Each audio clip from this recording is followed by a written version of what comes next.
Our first assignment consisted of research where the class was divided into two separate groups, one representing cons of drones and one representing pros of drones. And in this assignment, we were able to learn about the different impacts that drones have on our society today. As you can see, different groups came up with very creative and detailed posters. Through this, we were able to participate in a class discussion, communicating whether the pros of drones outweighed the cons or vice versa. Our next assignment was regarding the laws and regulations of drones. And after much research, we used the website Know Before You Fly to put our knowledge to test.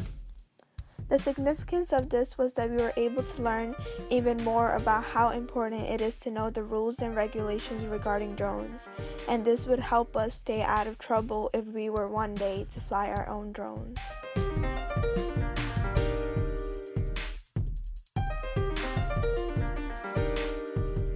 Then we were introduced to the engineering design process, which I used throughout the progression of our next assignment, which was to design our own drone frame. The first aspect of this process is to ask, in other words, identify the problem, which at hand was to create our own designs. The next two aspects of the process are imagine and plan, but first I had to get accustomed with SketchUp, the software that I would use to create my frame. Which brings me to our next assignment, which was to create geometric shapes such as a sphere, a cone, a cylinder, a hexagonal prism, a rectangular prism, and a triangular prism in SketchUp. And here we are looking at my first frame design, and as you can tell, there wasn't much planning due to its asymmetric shape, miscalculated dimensions, and simplicity.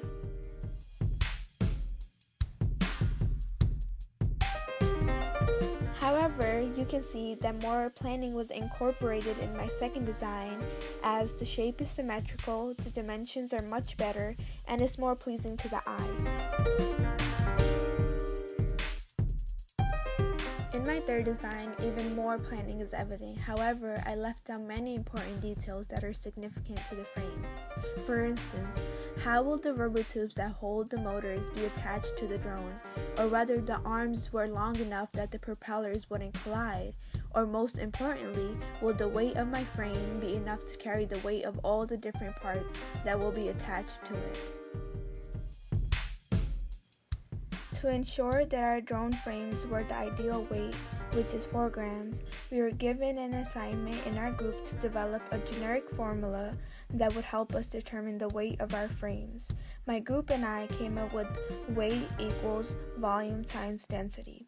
To apply this to our individual designs, we distinguished the recognizable shapes that together created our design, and by doing so, we were able to find the volume of our frames.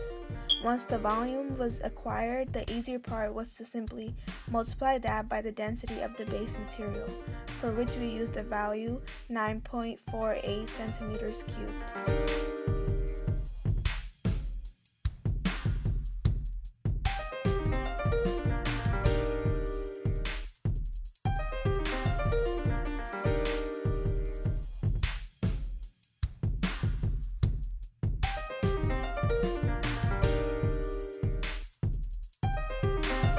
And thus, I was finally able to plan the perfect frame.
To skip the gory details, this is my final frame with all the right measurements, so let's get to printing.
This is my printed frame, and although all the measurements were right, I will still have to make modifications to the height so that it's stronger and not as bendable.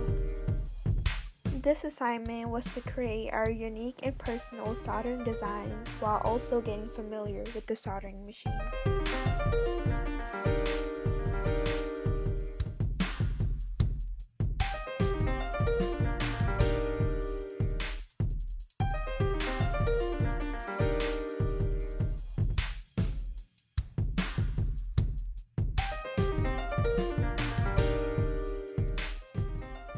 One end goal that I had for this class was to able to fly a real drone by the end of it. And being able to learn to do so first on the flight simulator helped me gather some skills, so when I did fly a real drone, I wasn't putting myself or anyone else in danger.